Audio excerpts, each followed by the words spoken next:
Raillée, trahie et exilée, la fille marquée à jamais comme la malédiction de la veuve. Le deuil est censé unir une famille.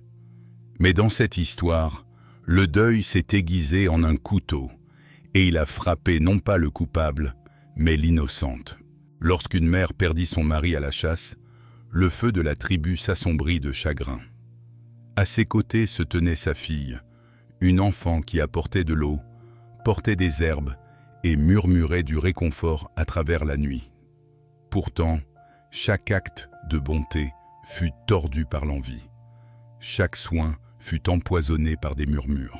Ce fut sa tante qui prononça la première ces mots. La fille est la malédiction de la veuve. Sa présence épuise la force de la mère. D'abord, la tribu murmura avec gêne. Mais lorsque la toux de la veuve s'aggrava, ils y crurent.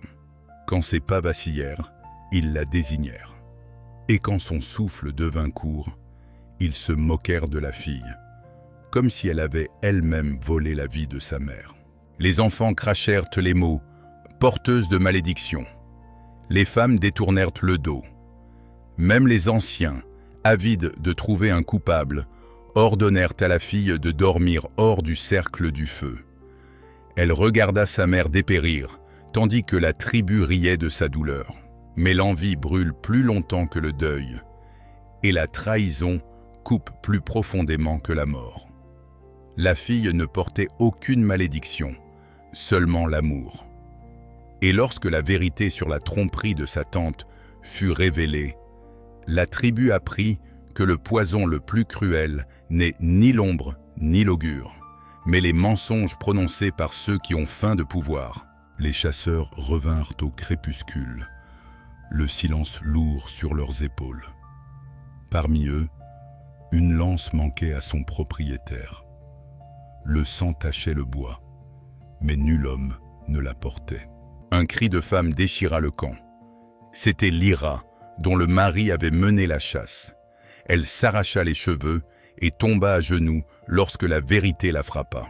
Sa fille, Sani, se précipita. De minces bras entourèrent sa mère. Mais le deuil est une tempête trop vaste pour qu'un enfant puisse la contenir. Les sanglots de Lyra secouèrent la terre elle-même. La tribu se rassembla en un cercle de chuchotements. Les hommes parlaient de mauvais présages. Les femmes regardaient le feu. Les enfants se serrèrent, les yeux écarquillés. La mort ne venait jamais seule. Parmi eux se tenait Mara, la sœur de Lyra.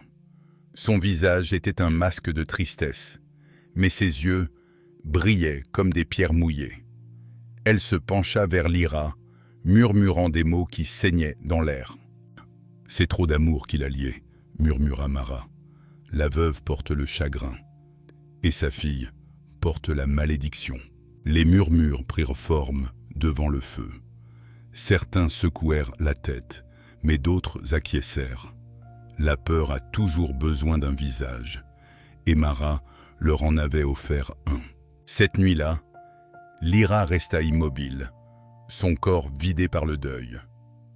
Sani lui fit boire quelques gorgées d'eau, plaça des herbes près de son lit et pria pour que la force de sa mère revienne. Mais dans l'obscurité, des voix sifflèrent hors de la hutte. L'ombre de la fille l'épuise. L'enfant est la malédiction de la veuve. À l'aube, Sani porta des jarres d'eau à sa mère. Le poids lui entaillait les épaules, mais elle souriait, fière d'aider. Quand elle entra dans la hutte, Mara était déjà là. Elle se penchait sur Lyra, passant un linge humide sur son front. Ses yeux glissèrent vers Sani, comme des lames. « La fille apporte de la lourdeur, » dit Mara doucement. « Même les jarres qu'elle porte ont un goût amer. Qu'elle ne reste pas trop longtemps. » Lyra bougea faiblement, partagée entre le deuil et la confiance. Sa main se tendit vers Sani, puis retomba à son côté. Dehors, les femmes attendaient. Quand Sani sortit, elles détournèrent le dos, murmurant sur les ombres qui empoisonnent les malades. Les enfants jouaient près du feu. Alors que Sani passait, L'un d'eux jeta un bâton sur son chemin. « Passe dessus, porteuse de malédiction !» se moqua-t-il. Les autres éclatèrent de rire.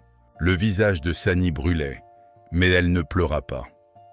Elle se pencha, ramassa le bâton et le posa sur le feu, laissant la fumée avaler leur rire. Cette nuit-là, la toux de sa mère s'aggrava. Chaque souffle rauque sonnait comme un reproche.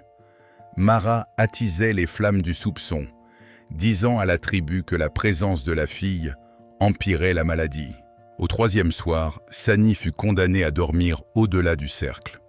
Sa natte fut traînée vers le bord froid du camp, là où la lumière du feu n'atteignait presque plus. Elle se recroquevilla sur elle-même, serrant sa tresse.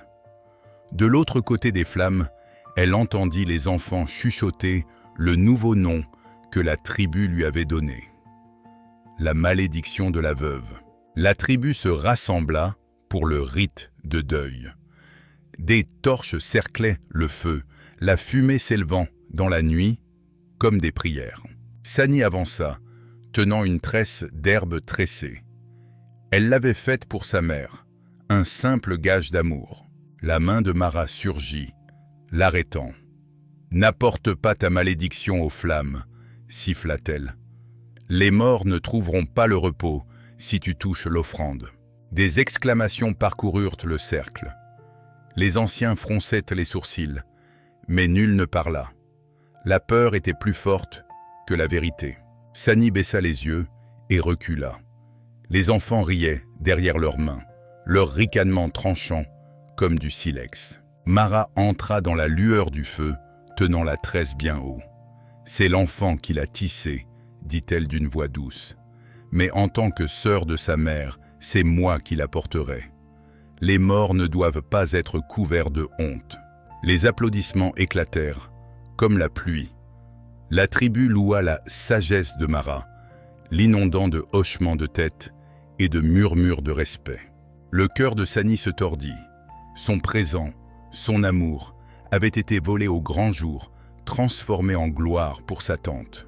Plus tard, au festin, Sani tendit la main vers un bol. Ren, le fils de Mara, lui frappa la main. « La malédiction mange en dernier », dit-il. Les autres éclatèrent de rire jusqu'à ce que le ragoût dégouline de leur menton.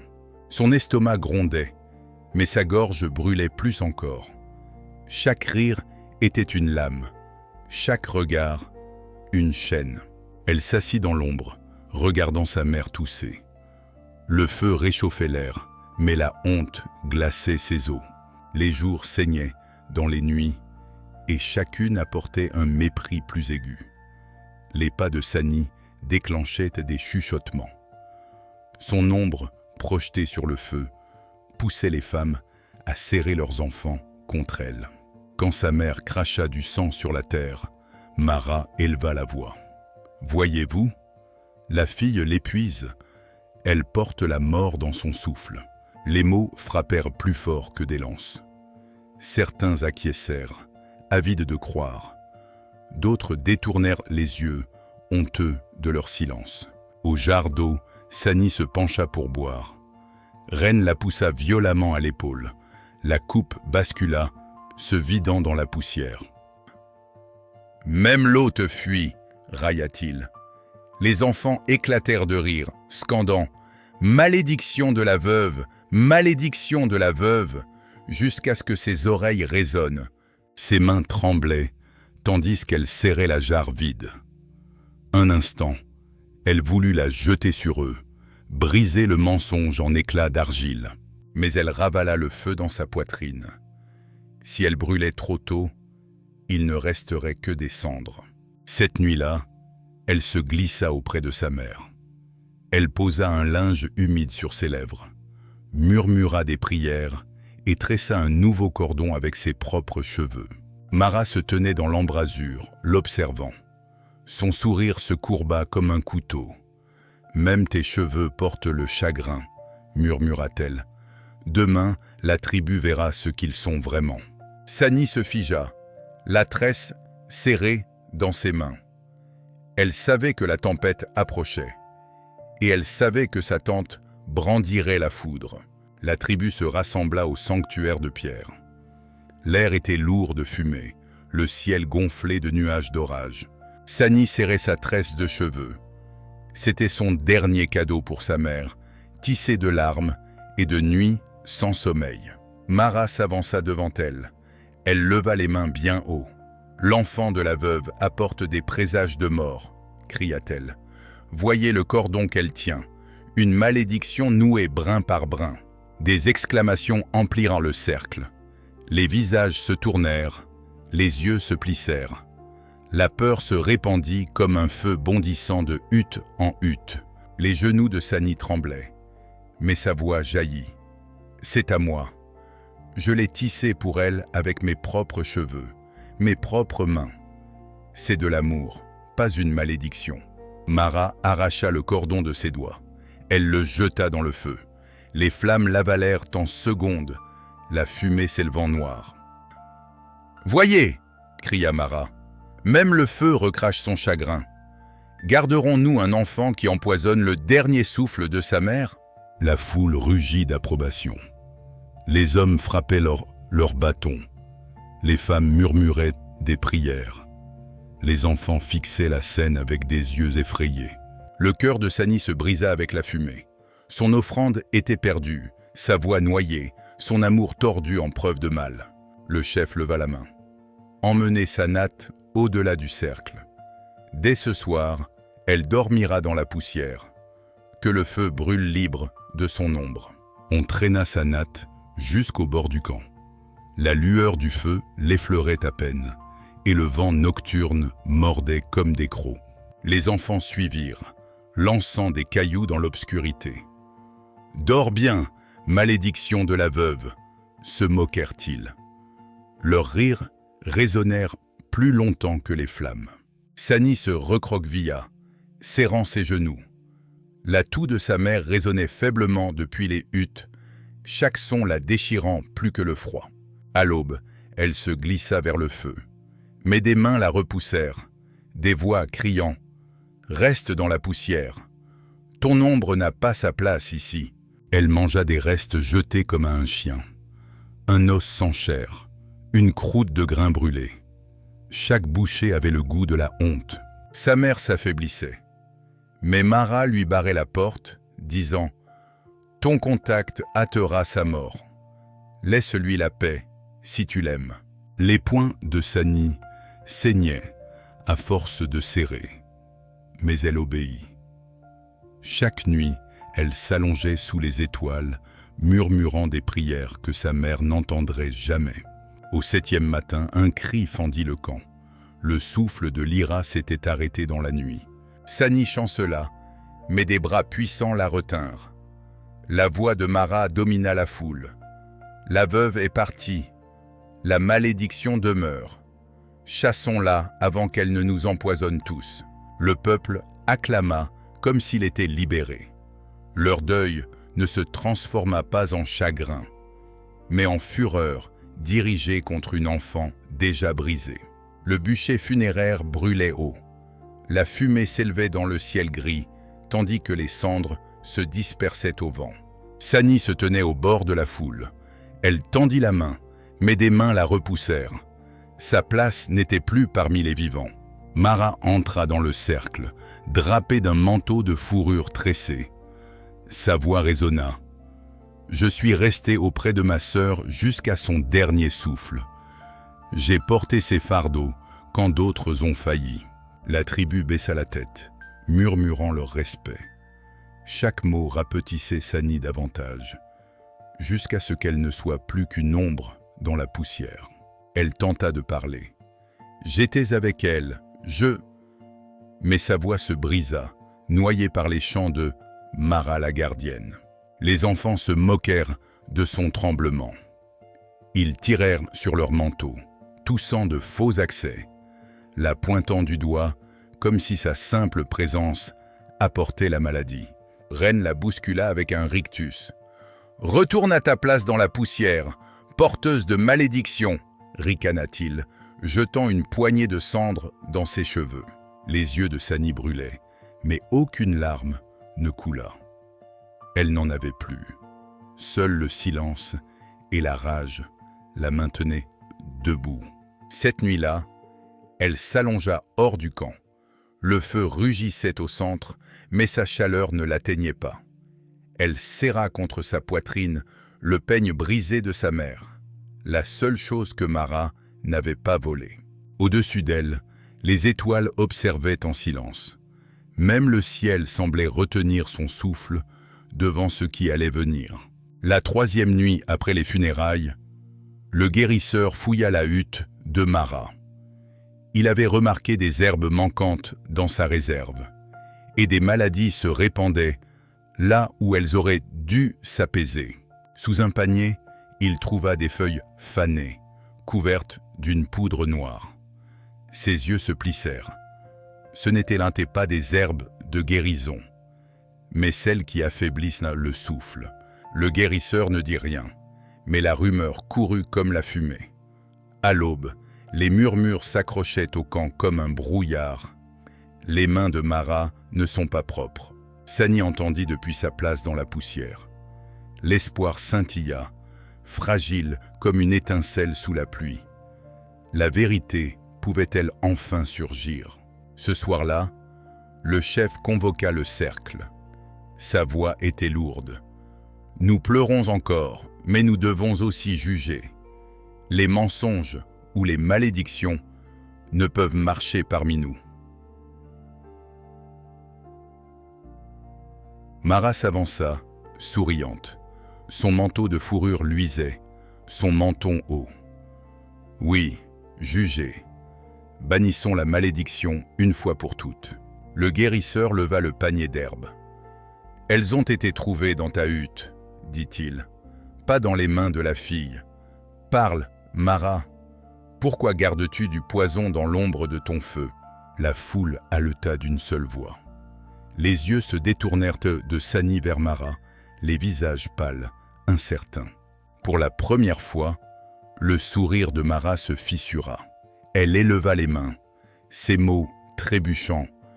« Je les gardais pour protection, pour me défendre des esprits. » Mais nul ne baissa la tête cette fois. Le silence pesait plus lourd que n'importe quel chant. Le mensonge pendait nu dans la lumière du feu. Rem bondit aux côtés de sa mère. « Ne les écoutez pas !» cria-t-il. « C'est la fille qui les a placés là. Elle cherche sa revanche. » Mais la voix du guérisseur trancha plus net. « La vengeance ne peut pas faire pourrir des feuilles dans un panier caché. Ce poison vivait ici bien avant son exil. » La foule murmura, agitée. Les mères serrèrent leurs enfants. Les pères froncèrent les sourcils. Les chasseurs échangèrent des regards inquiets. L'enchantement de certitude se brisait. Sani entra dans le cercle. Sa tresse était en désordre, ses vêtements déchirés, mais ses yeux brûlaient d'une flamme stable. « Je ne portais aucune malédiction. C'est son envie qui a rendu ma mère malade. » Mara se jeta en avant, le visage déformé. « Mensonge, tu as toujours été l'ombre de la veuve, lui volant sa force.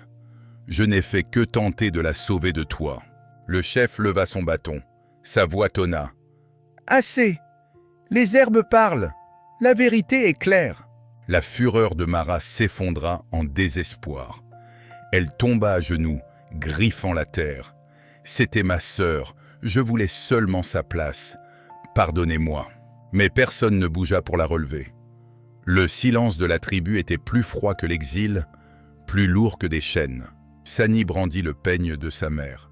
« Elle est morte avec mon nom sur ses lèvres. Ni malédiction, ni présage. Fille !» La foule baissa la tête, la honte brûlant plus fort que le feu. Pour la première fois, leur mépris ne visait pas Sani, mais eux-mêmes. Le chef parla d'une voix ferme. « Dès ce soir, Mara est chassée au-delà du feu. Ses mensonges vont briser le cercle et son envie a empoisonné le sang. » 2 chasseurs la traînèrent vers les ombres. Elle griffait la terre, hurlant, mais aucune main ne se tendit pour la sauver. Son manteau de fourrure se déchira dans la poussière. Reine cria, tentant de la suivre, mais les anciens le saisirent aussi. « La branche plie quand la racine est pourrie », dirent-ils. Il fut envoyé avec elle dans le froid. La tribu se tourna vers Sani. Nul ne se moqua d'elle cette fois. Les visages s'inclinèrent, lourds de honte. Les enfants qui l'avaient raillé se cachèrent derrière leur mère. Le chef leva la main de Sani. « Ceci n'est pas une malédiction, » dit-il d'une voix posée. « C'est une fille. Et ce soir, nous la nommons gardienne de la flamme de la veuve. » Le peuple murmura son nom. Non comme une insulte, mais comme un honneur. Sani se tint droite, même si son cœur pleurait tout ce qu'elle avait perdu. Elle plaça le peigne de sa mère sur le sanctuaire. « Je n'ai porté aucune malédiction, » chuchota-t-elle. « Seulement l'amour, seulement la vérité. » Le feu s'éleva, projetant des étincelles haut dans la nuit, comme si les flammes elles-mêmes répondaient, brûlant non de peur, mais de délivrance. Et ainsi la tribu apprit une vérité amère. Les malédictions les plus cruelles ne naissent pas des ombres ni des présages, mais de l'envie murmurée à des oreilles prêtes à l'entendre.